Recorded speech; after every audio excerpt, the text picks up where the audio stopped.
Fluminense হচ্ছে club বিশ্বকাপের সেমিফাইনালে চলে গেছে। সেটা তো হচ্ছে সবাই জানেন যে ব্রাজিল থেকে হচ্ছে 4টা ক্লাব আসছে, তাদের মধ্যে হচ্ছে 2টা বাদ পড়ছে, ফ্লামেঙ্গো আর হচ্ছে আপনার বোটাফোগো। ব্রাজিল থেকে যে 4টা ক্লাব হয়েছে ক্লাব বিশ্বকাপে, এর মধ্যে হচ্ছে বেশি ভালো পারফরমেন্স করার সম্ভাবনা আছে, সেটা হচ্ছে ফ্লামেঙ্গো। বাট ফ্লামেঙ্গোর হচ্ছে বায়ার্নের সাথে ম্যাচ পড়ে গেছে, এরপর পালমেইরাসেরে ধরছিল। সো ফ্লুমিনেন্সরে ওইভাবে হচ্ছে এতটা হচ্ছে হাইপে রাখে না যে ফ্লুমিনেন্স এত ভালো করবে। কোচের ট্যাকটিস, কোচের সব কিছু তো আলাদা আছেই।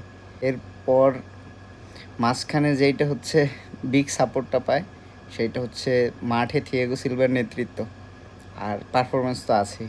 আপনার ফ্লুমিনেন্সের এই যে স্পেশালিটিটা ওই অ্যালেক্স ফার্গুসনের উক্তির মতো, যে আপনার হচ্ছে ডিফেন্সরে কন্ট্রোল করে, মানে ফুল ম্যাচ হচ্ছে এত ভালো ডিফেন্সিভলি হচ্ছে হ্যান্ডেল কইরা তারপর হচ্ছে ম্যাচের রেজাল্ট বাইর করে আবার আনতে হয়, আবার আনেও প্রতি ম্যাচে।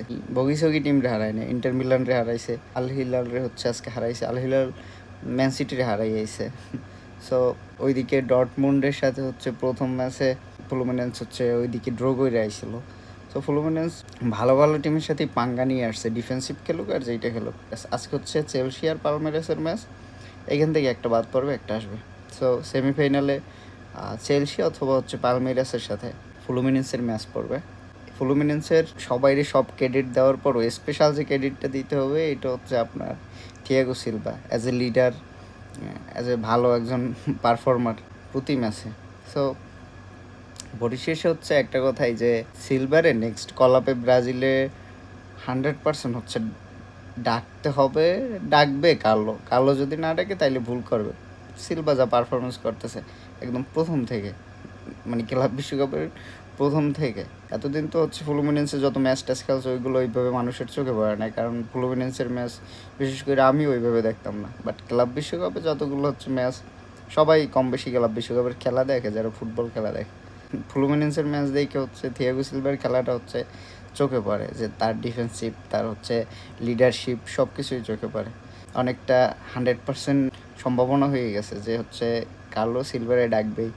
আরেকটা বিষয় বলছিলাম যে এই ক্লাব বিশ্বকাপ সব থেকে বেশি কার জন্য, কোচ যারা আছে কোচদের মধ্যে সব থেকে বেশি নজর দিয়ে দেখতে হবে কার, সেটা হচ্ছে কার্লো আনচেলত্তি। এটা হচ্ছে আমি প্রথম টুর্নামেন্ট মানে ক্লাব বিশ্বকাপ শুরু হয়েছে যখন তখন বলছিলাম, আর সেটা হচ্ছে খাইটেও গেল।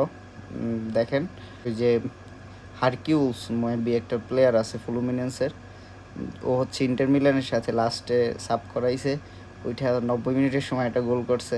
ওই গোলটা করেই হচ্ছে ম্যাচ 2-0 উইন হয়ে গেছে, ভালো একটা ফিনিশ দিছে। আজকে লাস্ট যে উইনিং গোলটা সেইটা হচ্ছে ও করছে। ও বয়স কম, তাছাড়া হচ্ছে পজিশনটা হচ্ছে ভালো পজিশন নেয়, ভালো পজিশন নিয়ে খেলে। আজকের গোলটা হচ্ছে পজিশন আর হচ্ছে বল কন্ট্রোলের জন্য ফিনিশ, মানে হচ্ছে গোলটা হয়েছে। আর ফিনিশ তো মোটামুটি খারাপ না, ভালোই আছে। সো কার্লো, কিছু কিছু প্লেয়ার হচ্ছে এই ক্লাব বিশ্বকাপে যারা ভালো পারফরমেন্স করতেছে ব্রাজিলিয়ান ক্লাব থেকে, এগুলো থেকে হচ্ছে কিছু প্লেয়ার ডাকার অনেক সুযোগ আছে কার্লোর জন্য। এটাই হচ্ছে প্লাস পয়েন্ট। ফ্লুমিনেন্সের হচ্ছে নেক্সট ম্যাচ চেলসি অথবা পালমেরাসের সাথে। এখন পালমেরাস আর হচ্ছে চেলসির ম্যাচ আছে, দেখি এখান থেকে কারা আসে।